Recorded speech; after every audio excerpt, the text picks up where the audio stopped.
இப்ப பாருங்களேன், பிளேட்டுக்கு டிக்கெட் எடுத்தவங்க சரிவர அந்த டயத்துல போய் உட்கார்ந்து அந்த பிளேட்ல ஏறி உட்கார்ந்து அவங்களுக்கு ஒரு சேர் இருக்கும்.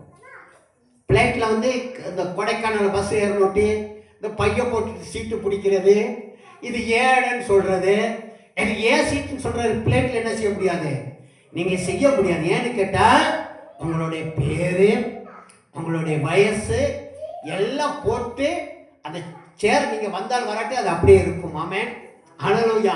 இப்ப பாருங்க, நீங்க நன்றாக கவனிக்க வேண்டும். பஸ்ஸை விட்டுட்டீங்கன்னு வைங்களே, அடுத்த பஸ்ல ஏறி போயிடலாம். இங்கிருந்து வத்தலை கொண்டு மதுரை, தேனி, திருச்சி, சென்னை, பெங்களூர், இப்படி கன்னியாகுமரி, இப்படி பல இடங்களுக்கு வண்டி போகுதில்லை. கொடைக்கானல்ல இருந்து டவுன் பஸ் இருக்கு. இப்போ ஒரு வண்டியை விட்டுட்டா அடுத்த வண்டி உங்களுக்கு ரெடியா இருக்கும். கவனமா இருக்க வேண்டும். ஆனா உங்களுக்கு இன்னைக்கு 10 மணிக்கு ஒரு பிளேட் டிக்கெட் போட்டு கொடுத்துட்டானா அந்த 10 மணிக்கு பிளேட்ல ஏறி உட்காரணும். இல்ல அப்படின்னா நீங்க அடுத்த பிளேட்ல ஏறி போக முடியாது. அடுத்த நாள் போக முடியாது. அதுக்கு அடுத்த நாள் போக முடியாது. அதுக்கு அடுத்த நாள் போக முடியாது.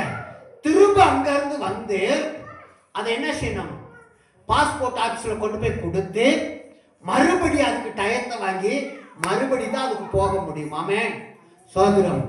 இப்படித்தான் இன்னைக்கு எல்லா காரியத்தையும் நம்ம வாழ்க்கையில் இழந்து கொண்டிருக்கோம். ஒரு டவுன் பஸ்ஸை போல இந்த பஸ் இல்லைன்னா அடுத்த பஸ் 9 மணிக்கு வர முடியலன்னா 9:15 போவான். அது ஒன்றும் எனக்கு ஒன்றும் பிரச்சனை இல்லை. நீங்க 10 மணிக்கு வந்தாலும் எனக்கு ஒன்றும் கவலை இல்லை. நீங்க 10:30க்கு என் ஆத்மாவே கர்த்தரை சோத்திரம் சொல்லும் போது வந்தாலும் நான் கவலைப்பட மாட்டேன். ஏன்னு கேட்டா நான் ஆயத்தமா இருக்கேன். நான் ஆயத்தமா இருக்கேன். இன்றைக்குள்ள பங்கை பெற்றுக்கொள்ள நான் ஆயத்தப்படுகிறேன்.